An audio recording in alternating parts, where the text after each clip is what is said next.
Winfred, Crown Prince of the Peles Empire, opened a hermetically locked drawer and took out his treasure.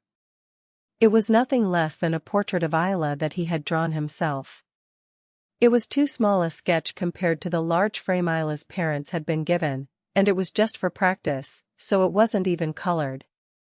It was something extremely precious to him. It was a treasure that rivaled first and second place among his most prized possessions, along with the handkerchief he had left for Ayla on the roof the other day. Winfred smiled pleasantly as she remembered the handkerchief she always carried in her pocket, carefully washed and ironed. Every time he looked at that scarf, the dreamlike moments he had shared with Ayla came vividly back to his memory. The stars that adorned the night sky seemed to spill over him. The soft light of the moon. The sweet air of a moonlit early autumn night, the cool night breeze. And Ayla's silver hair, which shone as if it were sprinkled with jewels, and even her smile, which seemed somehow lonely. All those sensations seemed to come back to him. Winfred put the precious painting back in its place, locked the drawer, and searched her pockets. It was to get a handkerchief. But... The handkerchief was not where it should be. He turned his pockets and looked around, wondering if he had put it in the wrong pocket. Winfred's prized scarf was nowhere to be found. For an instant, he felt a chill. He searched the entire office to see if it had fallen nearby, but unfortunately, he couldn't find it. Where the hell did I drop it? Winfred bit her nails nervously, trying to remember where she was. Until this morning, the handkerchief was clearly in his hand. Because he clearly remembered changing his clothes and putting a clean handkerchief in his pocket. After that. As Winfred slowly went through her memories, the memory of the chaos that had broken out during lunchtime that day suddenly came to mind. Today's lunch was with the Marquis Canes, Imperial Treasurer. The Marquis Canes was one of the few people that Winfred, who was not picky about people, rarely disliked. It was because of his arrogant and strangely haughty attitude, and she felt bad every time she saw him. Of course, since Winfred was the crown prince of a country, he didn't commit any blatant rudeness. Subtly crossing the line without making you feel bad, you know? Today was the same. I'm not a child anymore. Winfred pouted. It was Marquis Canes who had irritated him by treating him like a child. It was a dangerous level, to the point that if he showed any sign of offense, only Winfred would become sensitive. How hard it was for him to hide his displeasure during the meal. The climax came after dinner. As he left the restaurant, he collided head-on with the Marquis and fell. The situation arose because Crown Prince Winfred, being the Marquis Superior, wanted to leave first, but he did not give in. Naturally, Winfred, who was smaller than a grown man, had no choice but to fall on his ass. Since the precious body of the one who would become the next emperor had fallen, it was only natural that chaos would break loose. The servants ran to wake him, shouting, Your Highness, and the maids wiped the dust from his clothes. Even the Marquis, who caused the accident, felt ashamed and lowered his head, causing chaos. It seemed like he had no intention of overthrowing the crown prince. The Marquis is being arrogant. It's not something that has happened just once or twice, so let's ignore it. Perhaps the handkerchief had fallen off in that moment of confusion? It was totally possible. I should go to a restaurant sometime. Winfred thought about that and tapped her desk impatiently. I wanted to go right away, but I couldn't because I still had work to do. No matter how valuable the handkerchief was, it was impossible to abandon the crown prince's duties and go looking for it. So Winfred efficiently completed the tasks she had to do, using twice as much concentration. His assistants were so surprised by his unusual appearance that they were stunned. Your Highness, you are falling. Be careful. And after finishing her work like that, Winfred ran towards the restaurant. Oh, he must be very hungry. Its hasty appearance caused a slight misunderstanding, but what was important now was the whereabouts of the handkerchief. Arriving at the restaurant, Winfred quickly began to thoroughly search the ground, not only the place where she had fallen, but also the surrounding area. But the handkerchief was nowhere to be seen. "Your Highness, why are you doing this?" the chamberlain asked with a puzzled expression, looking at Winfred, who was preparing to clean the dining room floor.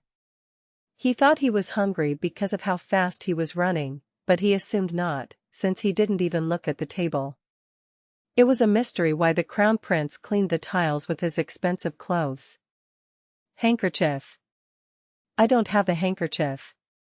As Winfred spoke with a sullen expression, the chamberlain finally understood the reason for her strange behavior. "Ah, that handkerchief that His Highness appreciates so much." The chamberlain nodded with an expression that seemed to dispel her doubts, and Winfred was slightly shocked by those words. He thought he had kept it well hidden, but he was surprised to learn that the chamberlain knew he had a particularly valuable handkerchief. "Oh, how did you know?" And the assistant was a little taken aback by the question. "Was it something you wanted to hide?" He didn't even realize that it was so obvious that he wanted to keep it a secret. Winfred had a transparent personality, with her emotions reflected on her face, but she didn't seem to realize it. "Is there anything I don't know about His Highness the Crown Prince? I am your closest assistant." The chief of staff, who had quickly assessed the situation, responded with a mischievous smile, hiding his true feelings. It was to protect the innocence of the crown prince. "Ah, I see." Winfred nodded, as if accepting the excuse, and then her lips and the corners of her eyes closed again. "The handkerchief, where did it go?" "I thought I dropped it here." The restaurant was his last hope.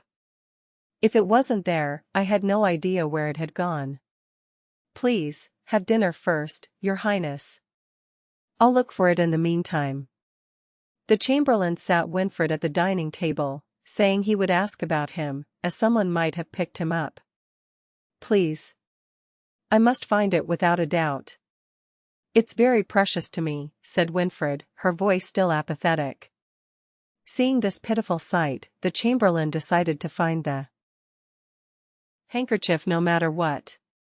However, despite that resolution, no one came forward to say that they had picked him up at the restaurant during the day. "Didn't they find it?" "I'm sorry, Your Highness." The chief of staff bowed his head and apologized as if he was embarrassed. Winfred looked like the world was ending. "Will I never be able to find him like this? He lost it in the Crown Prince Palace, nowhere else, and cannot find it." Winfred was very upset. He wanted to throw everything away, including his crown prince pride, and just cry under the covers. "I'll look into it further." "Yeah."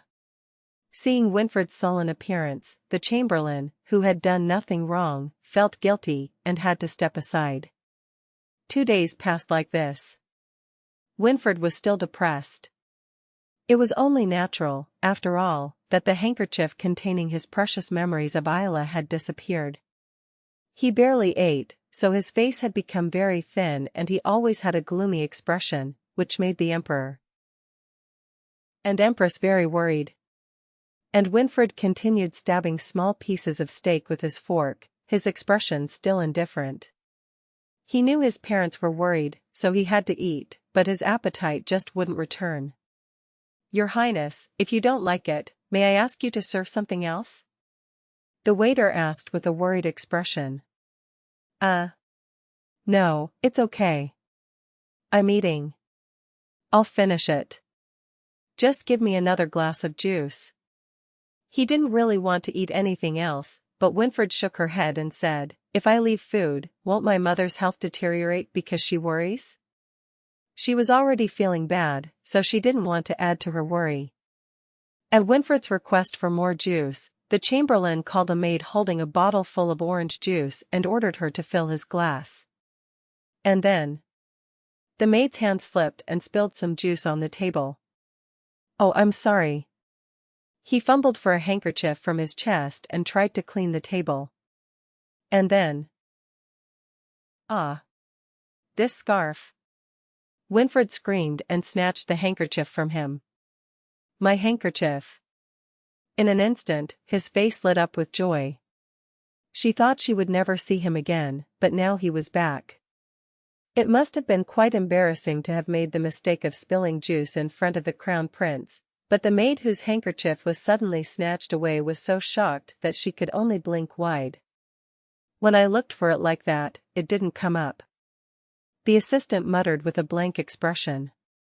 For the past 2 days, he had been asking all the servants in the crown prince's palace if they had taken a handkerchief, and his throat hurts. I didn't understand where the hell that maid had come from. He stared at her. Straight brown hair and brown eyes. Her face was quite pretty, but perhaps due to her shyness, she was one of those that didn't stand out. She was a maid who had recently moved into the crown prince's palace, and she remembered that she had been on leave for the past 2 days. Your name was Binka? You were on vacation until yesterday.